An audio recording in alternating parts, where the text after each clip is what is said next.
Aqui a minha propriedade eu chamo de Reserva Isabel Ribeiro, em homenagem ao nome da minha avó.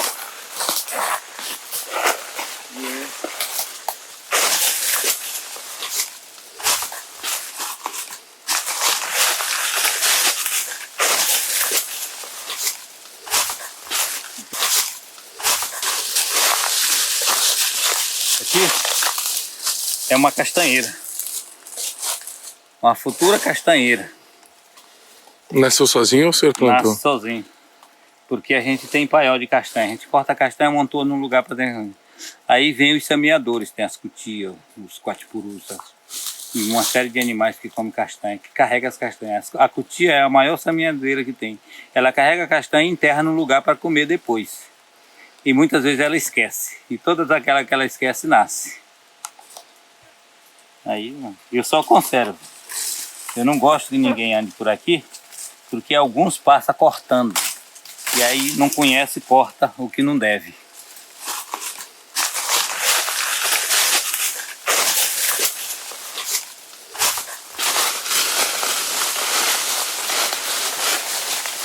Apresento-lhe, majestade.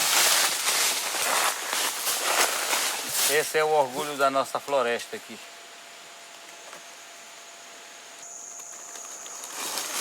E nessa região, essa aqui é a mais antiga. Se tem outra igual a essa aqui, já foi pro chão, já derribaram, já deve ter acabado. Agora, se depender de mim, essa aqui vai ficar por muitos e muitos anos aqui. Quando foi criado o assentamento, nós já morávamos aqui há 10 anos. Porque antes era um sonho coletivo, assim, de ver essa floresta, essas 22 mil hectares, essas quase 400 famílias que hoje moram aqui, todo mundo agregando valor em sua renda com o extrativismo. Essa que era o sonho. Por ser essa única área de reserva nativa fragmentada, o olhar hoje de destruição está todo aqui. Tudo aqui. Mês de agosto, assim que eu cheguei da universidade, chegou o madeireiro aqui, me procurando que ele ia comprar uma madeira. Tinha um vizinho aqui que tinha vendido madeira e ele não ia levar madeira se eu não autorizasse. Falei, primeiro você já chegou num lugar errado. Quem autoriza é o IBAMA. O IBAMA só autoriza se tiver legal. Tem plano de manejo? Não tem. Então, eu até ironizei que ele falou que era madeira branca. Eu falei assim, agora piorou a situação para vocês. Vocês têm que comprar tinta para pintar madeira. Porque agora a madeira tudo é branca. Então, estão comprando tinta para vocês pintar? Eu falei, não. Falei, você sabe qual é a minha posição? Minha posição é essa e eu não vou, não adianta. Se você passar com madeira aí, eu vou fotografar seu caminhão. Ah, é uma árvorezinha, é uma madeirinha ali, tudo é pequenininho. Mas o rombo na floresta fica imenso, é irreparável, né? Então, e madeireiro já veio aqui também oferecer propina. Quando ele vem oferecer propina, a gente fica um pouco de receio. Porque eles podem estar vindo aqui, oferece a propina, sabe que a gente não vai receber propina e adiante isso pode pegar a gente. Tem pessoas que dizem que não vale a pena, né? Ficar assim lutando, denunciando madeireiro, denunciando todo mundo, fazendo fotografia, fotografando caminhão madeireiro, forno de carvão, todas essas práticas de ilegalidade que a gente pode pontuar hoje dentro do assentamento. Para mim vale a pena. Para mim, para o meu companheiro, vale a pena sim. E para todos os demais que acredito que é importante. Que para mim a pior fraqueza do ser humano é a omissão. É a omissão. Porque se eu não denunciar, mesmo eu não conseguindo ver aquilo que eu penso, que é denunciar e a efetivação da fiscalização e eles efetivar a fiscalização de fato, como é de fato, por lei, mesmo eu não conseguindo, porque aí já não depende de coisa, mas o que é de minha condição, possibilidade, a gente faz. Mesmo não vendo nada disso acontecer, mas a gente não fica de braços cruzados. Tanto é que as pessoas têm um pouco de receio com a gente aqui dentro, que falam assim, qualquer madeireiro tá aí, ah não, dando madeira, mas é que lá tá aí. Então assim, ele já tem medo da gente. Ontem mesmo o madeireiro jogou o caminhão do Zé Cláudio lá na estrada, porque ele já conhece. Não tem como você não ser conhecido, tudo te caracteriza, vê de longe, tem uma moto, usa alguma coisa. Quando você não tá com uma coisa, caracteriza outra coisa. E saber que é um risco, isso aí eu não tenho dúvida. Dizer que não tenho medo, estou sendo hipócrita. Isso é hipocrisia. Se eu falar, não tenho medo não. Tenho medo sim. Tenho medo porque eles não medem distância. É um consórcio, não é um, são vários. Aí é todo mundo, aí entra todo mundo, que é do sindicato ruralista. No sindicato está todo composto, é os latifúndios, é os madeireiros e é os cavoeiros.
Eu cheguei em Marabá no ano de 1996, logo depois do massacre de Eldorado dos Carajás.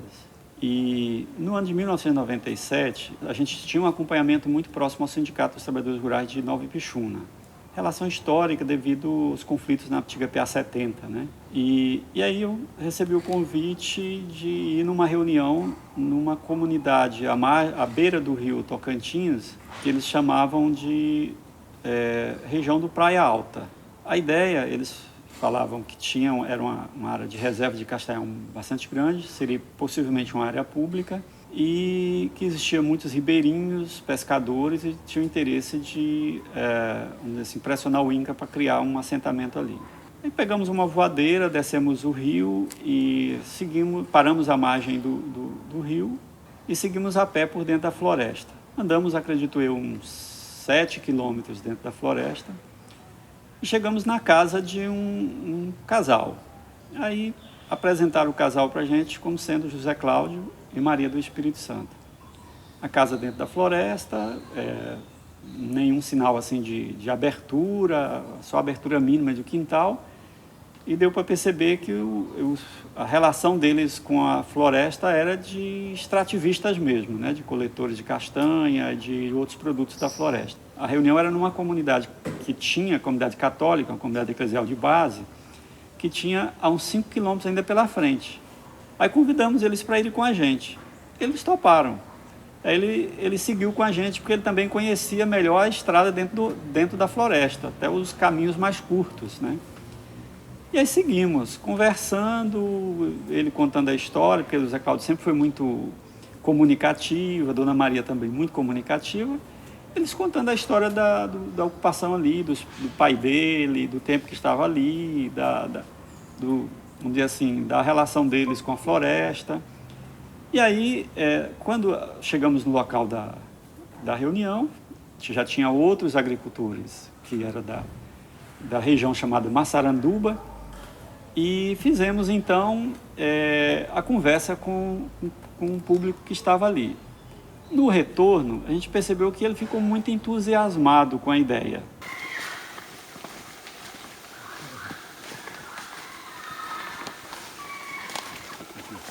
chama de loba casca de jacaré. Essa é uma casca.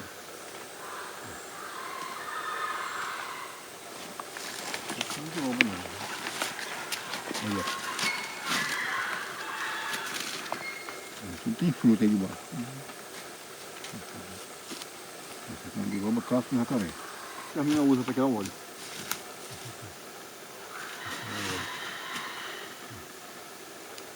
Eu tiro para tirar o óleo. Essa é a castanha. A gente tem umas aqui, ó. Já está nascendo, ó. Já está nascendo, ó. Para me acompanhar. Não vinha, assim. Se quiser fazer mudo, tá bom de fazer mudo. Então, feijão, essa aqui é a água que abastece o pessoal lá embaixo. Aqui, ó, lá embaixo é como um rei grande lá. Aqui, ó. Na frente dele é lá, no meio ali. Na frente dela. Aqui é inverno e verão, desse jeito, ó. Não seca não. Eu bebo aqui, com sede do mato. E hoje nós preservamos aqui, ó. Preservadinha a água aí. Deus já deixou mesmo já para isso. Desde o início, o Zé Cláudio e a Maria, eles, vamos dizer assim, tiveram participação extremamente ativa no processo de discussão com as outras famílias. Eles, como no ditado popular, assim, eles vestiram a camisa da proposta, né? Vestiram a camisa do projeto de assentamento agroextrativista. E, então, sabíamos que ia ser um embate extremamente complicado. O prefeito de Nova Ipixuna, naquela época, era o dono de uma madeireira do município, né? Então não seria fácil criar um projeto de assentamento agroextrativista justamente numa área tão grande e uma área muito cobiçada por madeireiros e pecuaristas. Mas fizemos o processo de organização das famílias e tocamos o processo de discussão de criação do assentamento. Junto com o Conselho Nacional de Seringueiros, CEPASP, CPT e outras entidades, tá? Conseguimos, com muita dificuldade, criar o projeto de assentamento agroextrativista em 1996, 97, por aí. Os madeireiros não eram os opositores, né? Eles queriam entrar para tirar a madeira e criando o projeto, né? Essa evitava isso. Era tanto madeireiro como esses caras de produção de carvão vegetal. Então, criando o projeto, esses caras perdiam, né, um grande, né, potencial, né, para tirar madeira e fazer carvão. Isso aqui é o seguinte, o vento quebra ela, a gente aproveita para lenha, né? Pra fazer a lenha, para fazer alguma coisa aqui, algum barraco, alguma coisinha. Depois essa aqui é que o vento quebra. O vento arranca muita árvore e a gente aproveita. Mas não para derribar assim, no motor, para fazer. Não. É só o que o vento derriba. A natureza promete para a gente, né? Mas ele não derribar mesmo não. Aí, fica um pé de piqui. O fruto dele aqui. Piqui. Isso aqui é uma junta que é de saco cheio. Aqui. Piquiveiro. Eu corto ele para tirar a estaca. Fazer estaca. Então, o fazendeiro gosta muito dele. É uma madeira muito preferida para a estaca. Esse daqui, o fazendeiro, se ele souber que o cara tem dele lá, eles não deixam nele, eles compram mesmo. Bota o que o cara pedir, eles pagam porque eles sabem que é madeira boa, puxão, para a estaca. Uma árvore muito boa para a estaca. Essas outras matas desse povo aí, tudo era desse jeito. Ó. Tinha castanha, tinha tudo. Hoje não tem mais nada mais. Agora com tudo. Aqui é o nosso pico, aqui é a nossa extrema. Pra cá já é nossa reserva, aqui já é de outro. Assim o cara acabou com tudo, já derribou tudo. Esse retapinho aqui, a gente derriba o resto. É tudo desmatado por ali. Aqui quando ele toca fogo no capim, ó, queima a mata. Ó. Vamos reclamar aí, depois vai pra cá. Esse é outro morador aqui. Está tudo degradado já no capim. Tudo no capim. E ali, ó. Aquele rio que nós passamos lá nele lá, passa ali. A barrinha, é o rio. Passa lá, ó. Bastante esse corro aí. A estrada passa lá. Vai direto para o lago. Para Continho. Aqui é a nossa reserva aqui. É degradado do povo aí. 22 mil hectares de terra. A parte que ficava mais próxima do município de Nova Ipixuna sofria uma pressão muito forte dos madeireiros. Naquele momento tinha 7 madeireiras instaladas em Nova Ipixuna, e dos pecuaristas, que expandia a sua área de criação de gado. Então essa parte da reserva mais próxima ao município de Nova Ipixuna sofria a pressão forte do desmatamento das madeireiras e dos criadores de gado. E o companheiro Zé Cláudio e Maria compraram essa briga. Eles tinham uma área, né, de reserva, né, que eu não sei se era 200 hectares por aí, né, 100 ou 200 hectares, era uma significativa, né, de produção de castanha, de retirar. Então eles incorporaram o projeto agroextrativista, né, e defenderam até a morte esse projeto. O Zé Cláudio e a Maria era dessas pessoas que tinham uma relação muito próxima com a CPT e principalmente comigo, porque como eu era por um período grande, às vezes eu ficava sozinho como advogado da entidade, e em muitos casos que eles precisavam denunciar ou acompanhar, precisava ter uma atuação jurídica, então a gente tinha um contato muito frequente, né, muito permanente. E frequentemente a gente ia no assentamento, ficava na casa deles, a gente conversava com eles, participava de reuniões lá.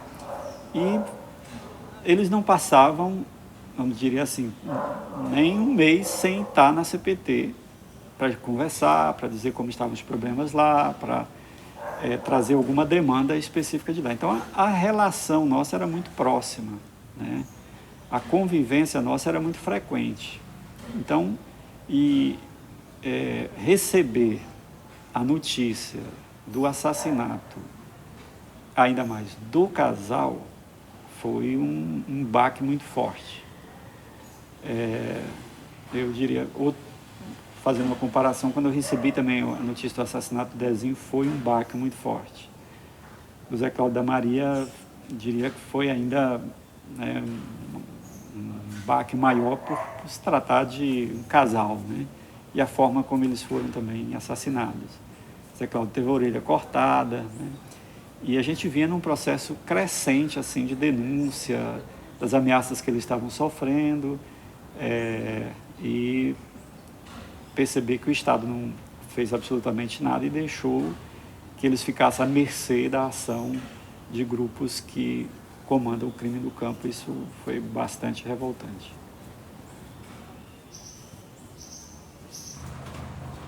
Aí, cara, eu peguei a palavra e aí não...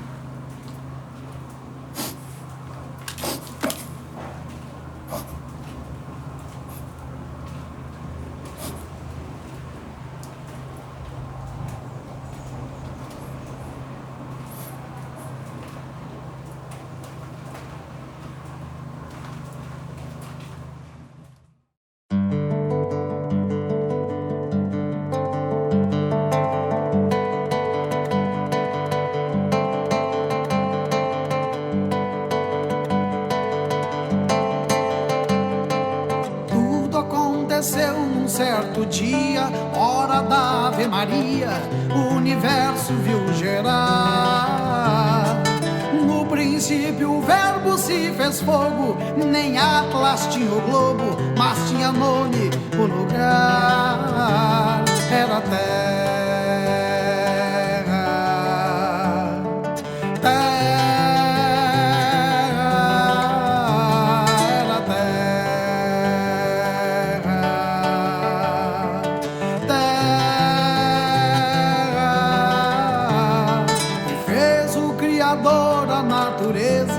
fez os campos e florestas, fez os bichos, fez o mar.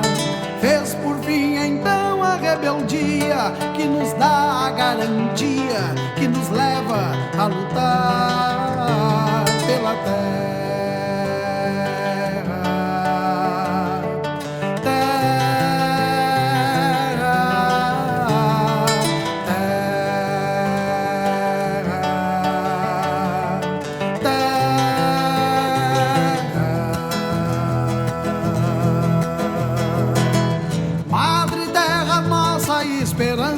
Onde a vida dá seus frutos, o teu filho vem cantar.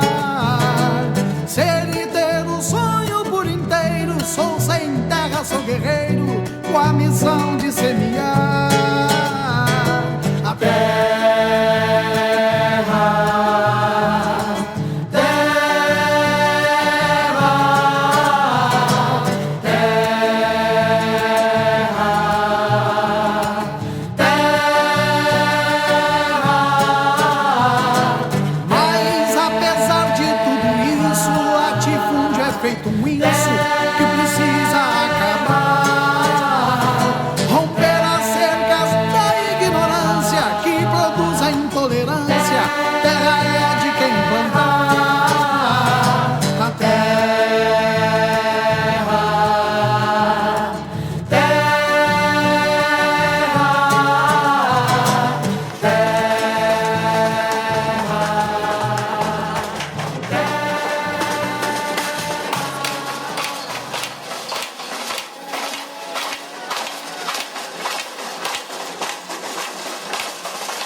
Uma árvore tombada vive ainda, mesmo que ao avesso, como a poesia ainda não escrita vive dentro do silêncio.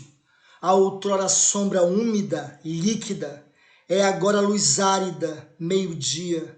O outrora fêmeo sumo da fruta, é agora a fome que se nutre da falta. Quando uma árvore tomba, não tomba só sua matéria, com seus galhos, com sua madeira, tombam também gargalhos, gritos de meninos, tombam também com suas folhas, sonos sem horas, cantos de pássaros, aromas de aurora, tudo o que já fora e o que já não agora.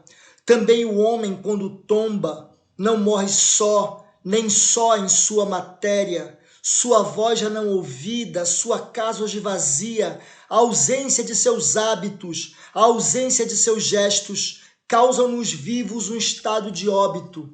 E mais se adensa a morte ainda, se os mortos quando vivos defendiam a vida, e mais se adensa essa morte ainda, quando não vem aqui na vida, chega na idade de todo homem, de todo fruto, de toda árvore, o manso sumir do dia no fim da tarde, e mais se adensa essa morte ainda, quando ela vem outra, numa versão covarde, a que durante o pleno voo abate o viver da ave. Esta morte sem nome, nos vivos não passa, nos vivos não morre, nos vivos não some.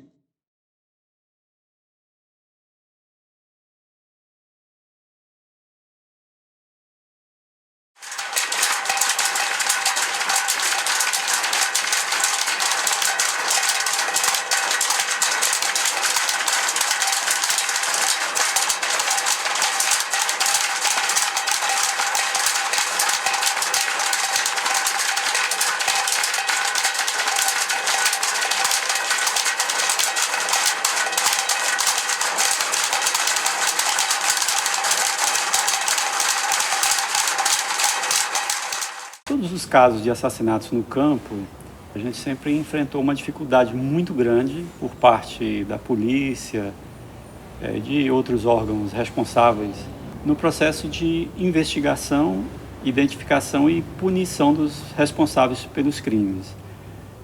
De acordo com os dados registrados pela CPT, diria que em mais de 90% dos casos de assassinatos no campo no Pará, os responsáveis pelos crimes não foram identificados e nem punidos. Quando Zé Cláudio e Maria foram assassinados, a gente sabia que iríamos enfrentar essas mesmas dificuldades. A dificuldade na investigação não é porque a polícia não tem as condições de proceder às investigações.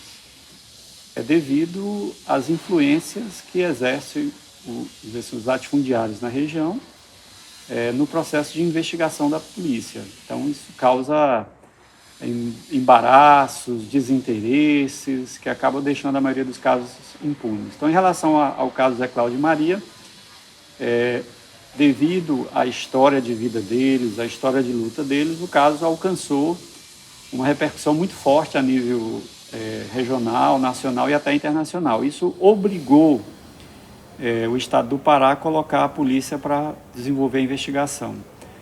A sensação de que possa ter impunidade é muito grande, porque se a gente for olhar para trás, para os outros acontecimentos que já tiveram dessa forma de assassinato, né, de pessoas serem assassinadas e de não acontecer nada, é muito comum aqui. Quando eu penso nisso, eu fico muito triste, penso muito que quando acontece com as outras famílias, a gente sente às vezes, mas não é como acontecer com tua família, com teu sangue. Ver teu sangue ali também derramado de uma certa forma, de forma fútil, cruel, covarde. E a sensação de impunidade deixa a gente com essa sensação o dobro que maior e muito magoada. Com tudo, com às vezes pessoas que nem merecem, mas com aquela sensação de que não tem justiça, de que não vai ser feita justiça até que prove o contrário.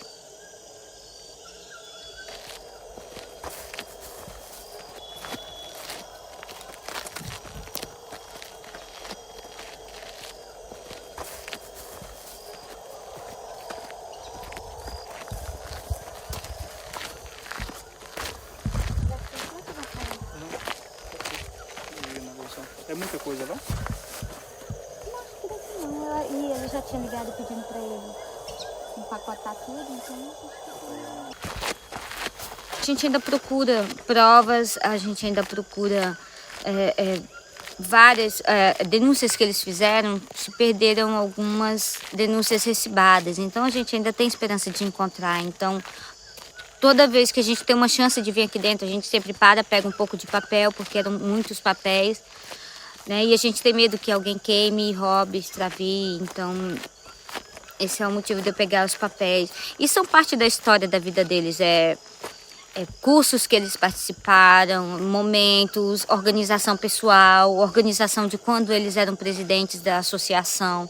Então são documentos importantes para nós, para a família, é a memória, é a vida deles, era o que eles estavam sentindo, era o que eles estavam passando no momento. Então é muito importante como registro, como memorial.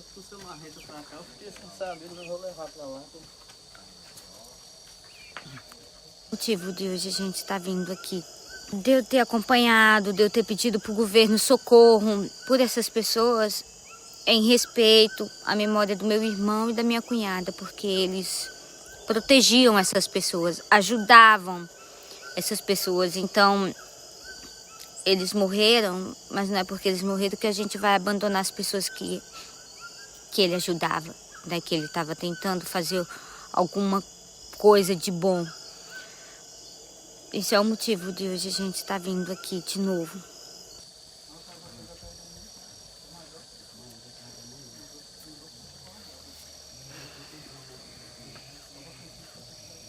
Vamos descer, seu Tadeu? Já? Então vamos?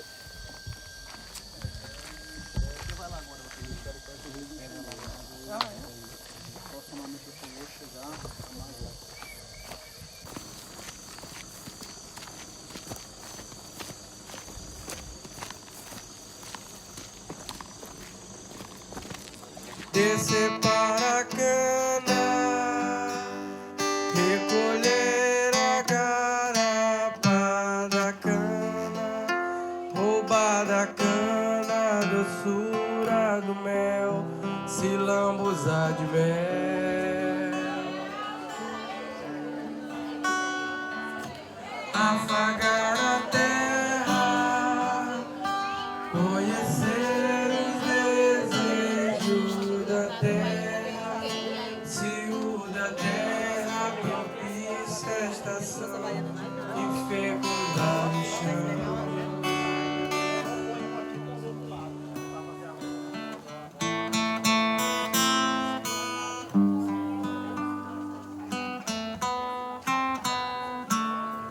Aqui nesse espaço eu vou voltar a repetir.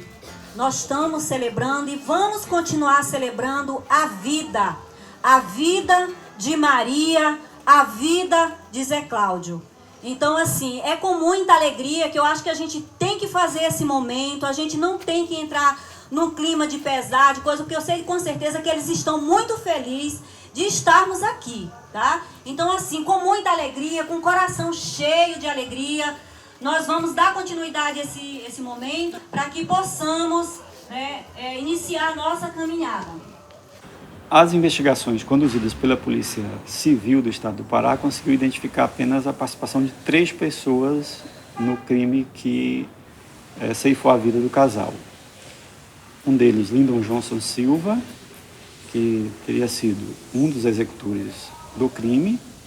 Ele é irmão do acusado de ser o mandante, José Rodrigues Moreira, e ele teria tido a contribuição de um outro pistoleiro, Alberto do Nascimento, que teria colaborado com ele no momento da execução.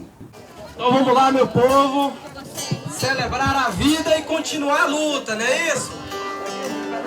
Não posso respirar, não posso mais nadar, até estar morrendo, não dá mais pra cantar. E se plantar não nasce, se nascer não dá, até pingada boa é difícil de encontrar. Não posso respirar, não posso... O juiz que presidia a ação penal, ele sempre nas manifestações dele no processo, ele transmitia uma ideia de pouca simpatia com causas envolvendo movimentos sociais. E essas opiniões dele emitidas no processo deixava claro que iríamos ter dificuldade na condução da ação penal até o seu final. Isso não foi diferente, né? Tivemos muitos embates, muitos problemas, né, com o juiz que presidiu a ação penal. E num processo em que nós tínhamos provas materiais, provas testemunhais, indiscutíveis que ligava os executores e o mandante do crime aos assassinatos, não tinha, vamos dizer assim, razão de o acusado principal, de ser o mandante do crime, ser absolvido. Na nossa avaliação, isso só aconteceu em razão desse poder de influência que tem, né, o setor ligado às grandes propriedades de terra no município, na região, né? Nós conseguimos, através de recurso, anular o julgamento. Uma vez anulado, decidimos requerer o desaforamento do processo para Belém. Não mais fazer o julgamento em Marabá, mas fazer o julgamento em Belém. O júri aconteceu em Belém e ele foi então condenado a 60 anos de prisão. Gostaríamos agora de convidar os coletivos, as entidades que estão aqui representadas, as instituições que estão aqui, para um momento um pouco diferente. Qual é a ideia? A ideia é que cada instituição vem aqui, não apenas para dizer que é importante, que está aqui para fortalecer, porque isso a gente já está muito claro na presença, no apoio que foi dado até agora, e que tem sido bastante importante.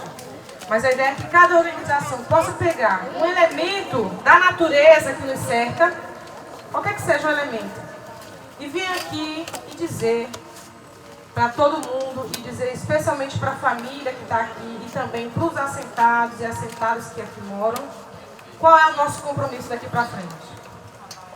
E essa terra que está na minha mão é uma luta nossa, e é uma luta de todos. E nós povos indígenas, nós estamos compartilhando junto com vocês nessa luta e essa caminhada que é de todos. Que é a união pela Amazônia. Nós temos que ter uma união junto com essa Amazônia, junto com a Mãe Terra. Lembrar que a Dona Maria, ela esteve com a gente de 99, fazendo 5ª e 8ª série, no ensino médio e na pedagogia do campo. Mas a participação da Dona Maria era principalmente socializando as lutas, os enfrentamentos que ela fazia dentro do assentamento, né? Desde a constituição do Tracuá, desde a construção do projeto de assentamento, desde a construção, né, da defesa que os agricultores pudessem sobreviver e permanecer nessa área de assentamento. Não é uma causa que é só dos extrativistas, né? Mas é uma causa nossa também. E em falar que sempre a gente vai estar presente, sempre a gente vai poder ajudar e sempre estaremos juntos. Porque que nem uma fala que a gente sempre relembra em memória do massacre de Eldorado: se calarmos, as pedras gritarão. Viva a luta! Viva a floresta! Viva a vida! Viva a luta! Viva a floresta! Viva a vida! Viva a Maria! Viva Zé Cláudio! Os outros anos a gente ficava só em um momento, que era na pedra, o local que eles morreram. Esse ano foi diferente. Nós tivemos vários momentos, divididos em 2 dias. Nós, quanto família, sentimos muita dor, mas a dor está fazendo a gente ver a vida de outra maneira, a forma que eles viam, a questão da sustentabilidade, da floresta. E com esse evento a gente contou com o apoio de muitos parceiros, de muita gente importante que abraça a causa e que veio nos dar essa força, esse apoio, trazendo para as escolas também a importância do que eles deixaram. E que a gente agora está dando continuidade. Agora está mais tranquilo.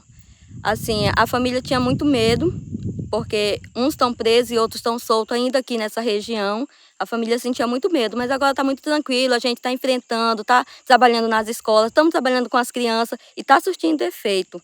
Que em casa eles têm uma visão, mas quando chega na escola eles têm outra. E eles estão em conflito em relação ao pensamento deles, o que é sustentabilidade, o que é floresta em pé, o que é criar gado, e o que é agregar vários valores, várias coisas no lote. E eles estão conseguindo, alguns alunos estão conseguindo já mudar a concepção de alguns pais. Que antes era só pecuária, agora estão extrativista, pecuária, pequenas roças.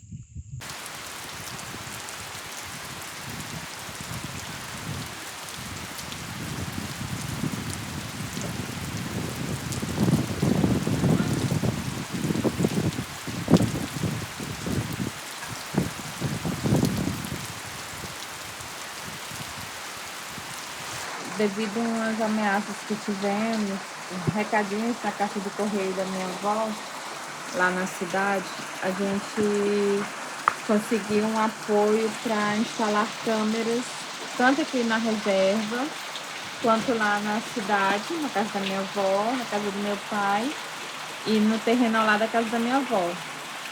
Então, por questão de segurança, né? Eu recebi um recadinho com dizer de vou matar o resto. E aí a gente ficou com medo, né? E conseguimos apoio para instalar as câmeras. Então a gente está sempre monitorando coisas que acontecem. Então a gente tem visualização de várias câmeras, né? Se algo suspeito, a gente consegue ver. O rapaz responsável pelo sistema de câmeras, ele também acompanha muito isso.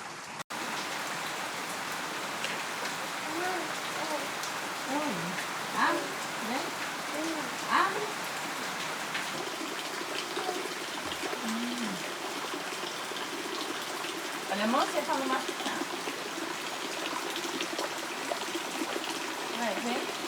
Ó o dedinho, vai machucar o dedinho.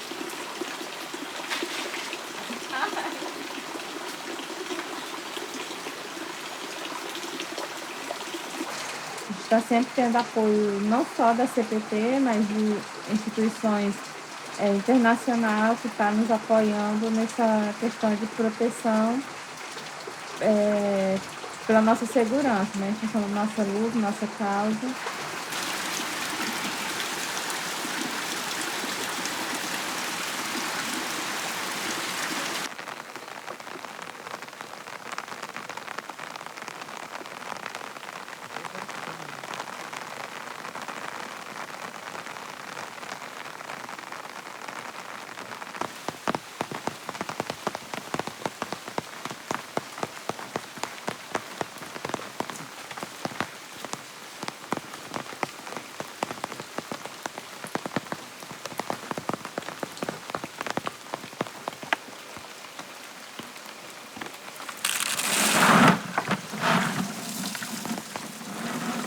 Em 87, o Nelson Branco, o pai de Zé Cláudio, ele comprava castanha. E aí nós vinhamos lá de Morada Nova, aqui para dentro da mata. Apanhava a castanha aqui da reserva e comprava dos vizinhos aí. Aqui na Massaranduba, Limão, Vila Pajé. E de Peixuna para cá era só mata, na época. Estava na matona aí, não via nem o sol. Era tudo fechado de mata. Castanha e cupu. Eu como sempre acompanhei ele, né, o Zé Cláudio, muito tempo, desde a nossa infância. Mas sempre ele, todo tempo ele me chamou assim, não ia embora, trabalhar mais um lá, me ajudar. Aí eu vinha, ajudava ele aqui, voltava de novo para cá. Aí voltava, até que chegou um tempo ele me chamou, vamos lá para casa. Eu ficava mais eu lá. Eu vou sair agora, não vou ter tempo mais de ficar em casa. Aí ele ficou na minha casa lá. Aí eu vim e fiquei. Então, o período que ele ficou na associação, ele ficou 4 anos e Dona Maria 4, e eu vi todos esses problemas que aconteceu com ele aí. Eu estava junto. Toda vez que ele chegava na rua, ele me contava uma novidade. E aí Zé Cláudio também não aquietava. Ele era um homem que não tinha frescura não, que ele ia mesmo, corria mesmo, ia para Marabá não desse jeito, ele ia para Brasília não desse jeito, ele ia para Belém, ia para... dava um jeito aí. Mas ele queria era atrás de recursos para cá, o povo aí, correndo aí, pelejando e falando. Toda reunião o Zé Cláudio falava, gente, deixa de 10 alqueiros, 80% da mata, deixa, é a reserva, para não estragar a água, não derrubar o açaizal, não acabar com as castanhas, não acabar com a mata. Trabalha num lugar que tem muita castanha, não bota roça, bota uma roça no lugar aqui fora da castanha, para não matar as castanheiras.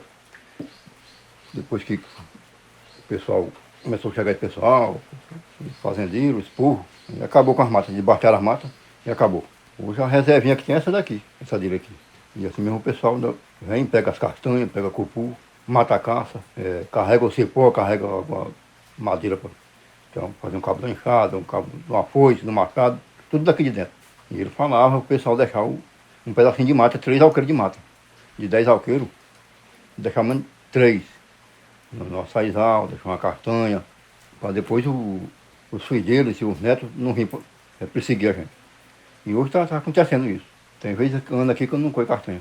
O pessoal põe tudo. É muita gente, e eles não tem nada mais. A gente põe aqui. A castanha, o cupu, e fica... quer comer uma castanha? Aí fica pedindo. Ou quer comprar, às vezes, né? Mas é assim. Aconteceu isso.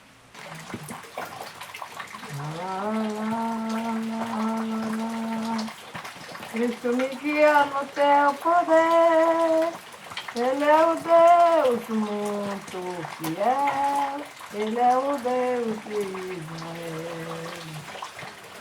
Ele é o Deus muito fiel, Ele é o Deus de Israel. Meu filho chegou e disse, mãe, não fique assim, caçando ainda para se interter. Eu digo, não tenho, filho. Não tenho, eu não sei ler. Eu tenho uma ideia. Foi lá na casa dele, foi um saco desses aqui, desmanchou, fez a bainha, Aí pegou um bocado de retalho, cortou tudo. É assim, desse jeito. Me ensinou, viu? Não sei onde ele aprendeu. Você fez no exército, ele trabalhou no exército, foi soldado do exército também. Aí eu fui fazer, e com a ponta da tesoura. Furava, queimava, fiz um dois. Ô, ficou tão bonitinho. Ele veio de lá, é desse jeito, mano. Esse eu dei pra ele, quando depois eu preparei todinho de retalho, que eu gosto de vermelho, muito de vermelho. Mas aí eu botava vermelho, preto, branco, que tinha eu botava. Ficou bonito. Meu filho Gilberto, meu primeiro filho.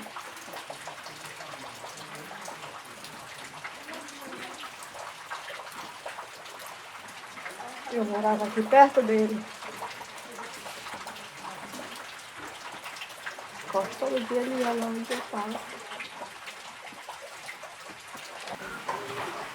Sônia, eu vou tentar te mandar, se eu conseguir abrir a internet aqui, o relatório que eu fiz da nossa reunião. Você fez também relatório ou não?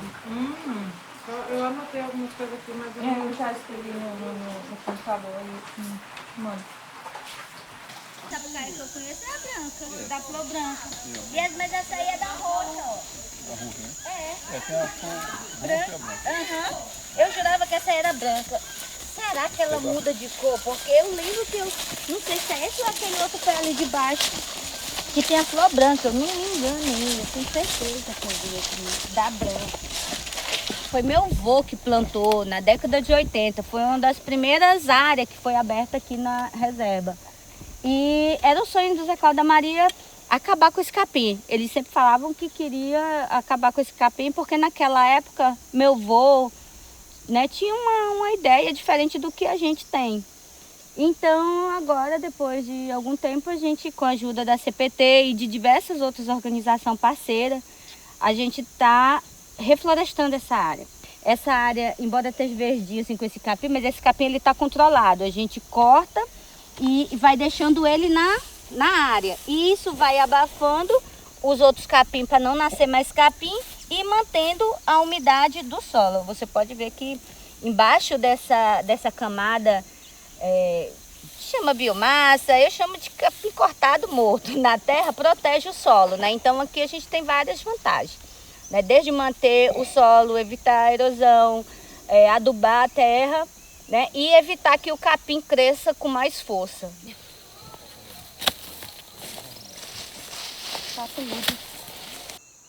E a ideia de fazer esses safras é exatamente na pastagem para servir também de exemplo para as outras famílias que trabalham com a produção da pecuária em si, que não é a pecuária em si que vai impedir de se fazer floresta. Na verdade, a gente está usando o pasto, em vez de criar gado, nós estamos fazendo floresta. Essa é a ideia de fazer do pasto uma floresta de alimento. A ideia de focar o solo, ela é uma ideia para facilitar a penetração da raiz da planta, para absorver os nutrientes. Nesse caso aqui, nós não estamos revirando o solo, nós estamos só melhorando um pouco mais, ajudando com a ferramenta a penetração da raiz. Quando passa a máquina, ela joga a parte de baixo para cima. Isso, se tiver alguma bactéria, algum fungo, algum micorriza, alguma coisa, ela fica exposta ao sol e morre. Nesse caso aqui, a gente só introduz. Fofa-terra, na nossa língua mais... na linguagem, fofa-terra, exatamente. Fofo, aí aqui, ó. Ela tá só... Fofada, ela não tá revirada, ó. Então, aqui vai ser uma linha, né? Já tem o plantio, já tem cacau nela, já tem banana. E a gente vai inserir açaí, moringa, o mogno, a ata, e feijão e mandioca. Nessa linha será inserido IP. E aqui são os pés de amendoim. O tempo de colher é quando morre, a parte de fora morre, né? Então ela finalizou o ciclo dela. Delícias. Essa área aqui, ela é uma área de SAF, que é um sistema agroflorestal sintrópica, onde a gente planta de tudo. desde as hortaliças até as árvores maiores que tem na floresta. A gente vai mais ou menos imitar a floresta. E a outra área, ali na frente, é um SAF, que é um sistema agroflorestal melitófilo, porque a gente tem as abelhas. Então, esse tipo de SAF tem algumas espécies que são atraentes para as abelhas, né? Que tem alguns tipos de flores que são específicas para chamar a atenção das abelhas, né? E aí elas produzem mais mel. Então tem essas duas áreas aqui e ali aqui na nossa reserva, mas também em outras áreas de outros agricultores que estão também reflorestando suas áreas com esse sistema. A Maria que incentivou para eu vir para cá, né? Quando o Zé Cláudio morreu e a Maria, mudou tudo para mim, sabe? Eu fiquei afastada 6 meses, o aneurisma, o AVC, né, e tal. E no julgamento, uma dor de cabeça, mandou que eu fui para o hospital. Foi errado, o mandante foi solto, né? Aí eu fiquei mais arrasada ainda, né? E tudo mudou para mim, mas era 2 mãos, né, que trabalhava, agora só com uma. Com essa uma eu faço tanta coisa. Faço artesanato simples, mas eu faço comida, eu faço assim. Grupo de trabalhadoras artesanais e extrativistas, GETAI. Iniciou quando a Maria, que era incentivadora, ela era tudo assim para nós na comunidade, principalmente, né? Ela fez uma reunião com as mulheres e viu que tinha muitas oleaginosas na região, aqui principalmente, e aí decidiram criar o Grupo GETAI. Em 2006, continuamos com os produtos óleo de andiroba, o óleo puro, né, de andiroba, repelente, sabonete de andiroba, creme hidratante, que é uma delícia, tudo de andiroba, os produtos, né? O Zé Cláudio, ele fazia com castanha do Pará também e cupuaçu. O pessoal da Natura veio aqui, né? Foi na Cupu, veio para comprar a lata. O dinheiro que eles iam pagar não compensa. Não, é melhor, bora extrair nós mesmos, pode deixar. Eu fui na Alemanha, eu fui receber um prêmio, porque eu fazia muitos projetos na escola, projetos de sustentabilidade, economicamente sustentável, né? Em todo lugar, na escola, na universidade, e eu falava que nós precisamos construir uma casa para nossa, uma casa de verdade, não é na casa dos outros, a casa GETAI. Enfim, aí eu lembro que eu levei os produtos, né, para vender, para melhorar para nós, para as mulheres, né? Aí quando eu levei, a coordenadora disse, não, Laísa, você não vai vender esses produtos. Eu disse, oh, meu Deus, eu vim de tão longe e não pode vender. Ele disse, eu vou fazer melhor. Eu vou dar, você vai expor os produtos em dinheiro não, era euro, né? Vocês vão contribuir e aí de presente você dá os produtos. 2 anos se passaram e ele falou, Laísa, o que mora na Alemanha, que é o intérprete, ele falava, o dinheiro está na conta.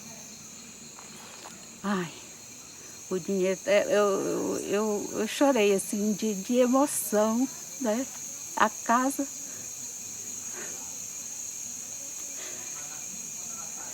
Parabéns pra você nessa data querida, muita felicidade, muitos anos de vida. Parabéns pra você nessa data querida, muita felicidade, muitos anos de vida.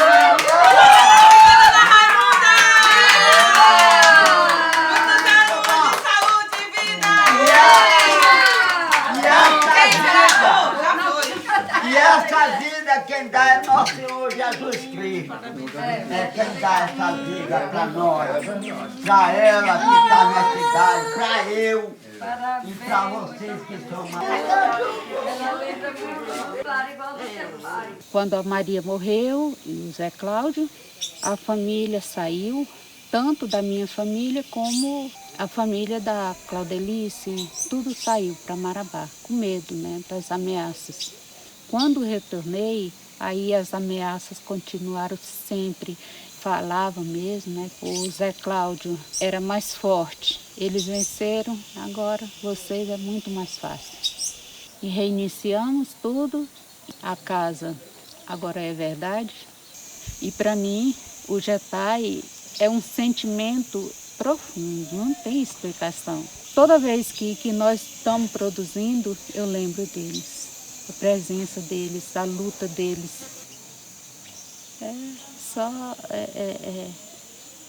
Alegria, sim. E a floresta fica em pé, sempre, né? É por isso que eu luto. Eu nunca vou desistir, enquanto eu estiver viva, né? Sim.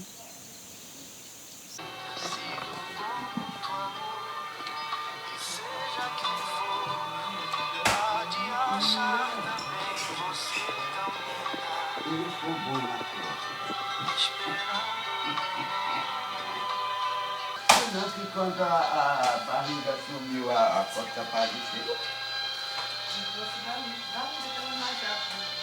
Ah, aquele dentro da estrada ali, né?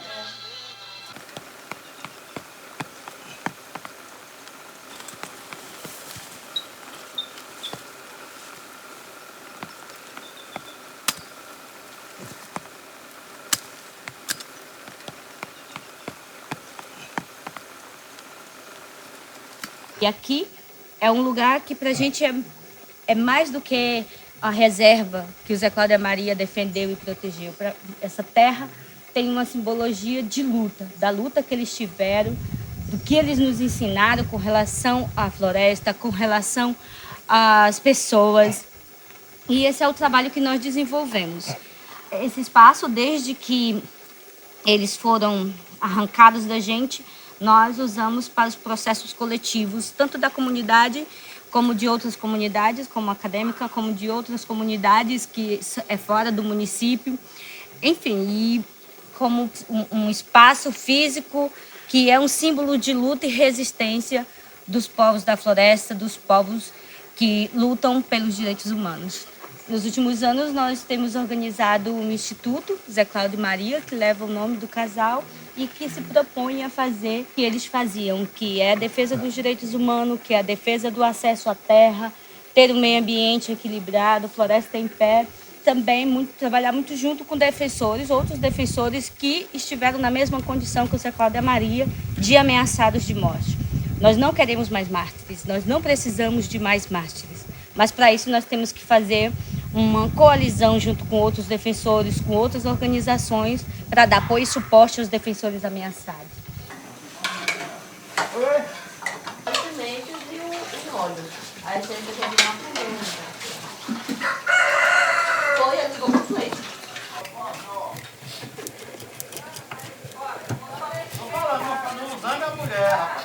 É 3 ingredientes. E a ideia do Instituto Zé Cláudio e Maria é a preservação da memória, é ter esse espaço como um espaço de resistência e de luta, denunciar os abusos contra os direitos humanos, contra a floresta, mas também criar essas redes de proteção para os defensores ameaçados de morte. Então, essa ideia de trabalhar junto com outros defensores ameaçados de morte é que a gente tente minimizar ao máximo os impactos dessas ameaças sobre os defensores. Quando o Zé Cláudio e a Maria foram assassinados, eles já passavam por um processo de ameaça de morte de muitos anos atrás. E embora tivessem feito diversas denúncias, não foi possível evitar o assassinato deles. A Maria, nos últimos anos, antes dela ser assassinada, ela desenvolveu algumas doenças devido a essas ameaças de morte, e isso a gente pretende trabalhar com outros defensores. Muitos dos defensores se imaginam sós nas lutas, porque denunciam e não são ouvidos, porque parecem gritar e ninguém escuta. Então, a nossa ideia é juntar e juntos criar os processos de cura, juntos criar os processos de denúncia, juntos criar essa rede de defensores, não só no Brasil, mas também em outros lugares. Inspirado também na Casa La Serena, no México, que faz esse mesmo trabalho com mulheres. Então, minimizar esses impactos das ameaças de morte em outros defensores é também inspirado na luta do Zé Cláudio e da Maria.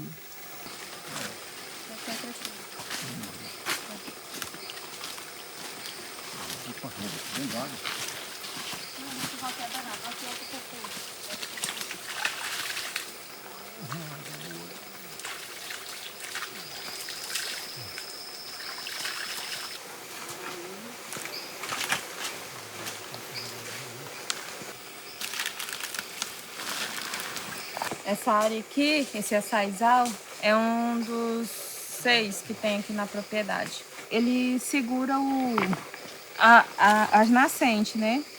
Aí aqui tem tem 6 nascentes aqui dentro da propriedade. Ó, aqui, André, bora. Olha, deixa eu pegar...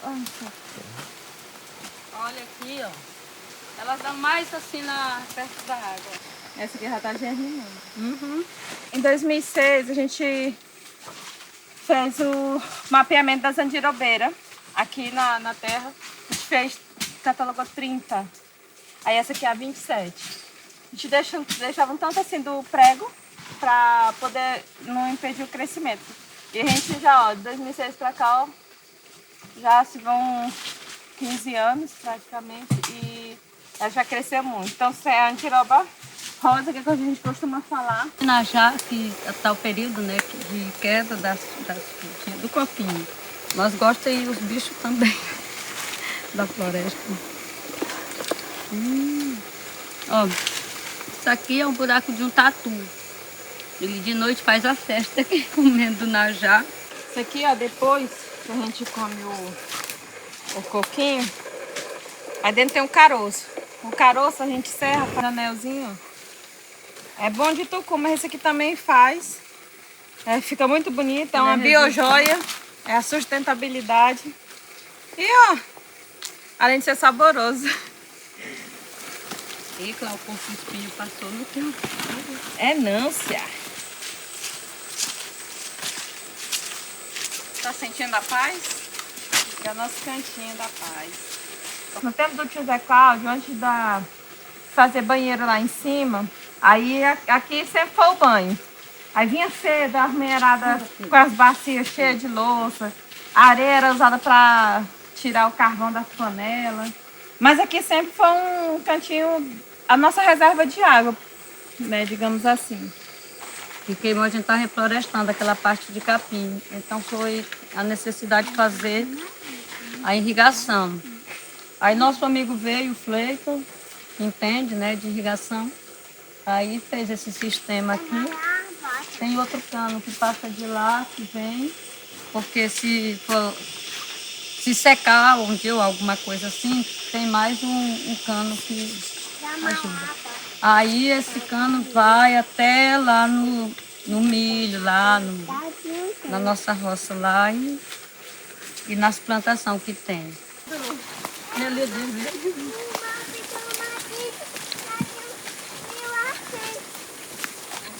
Claro, você tira algumas fotos mais que manda pra mim, tá?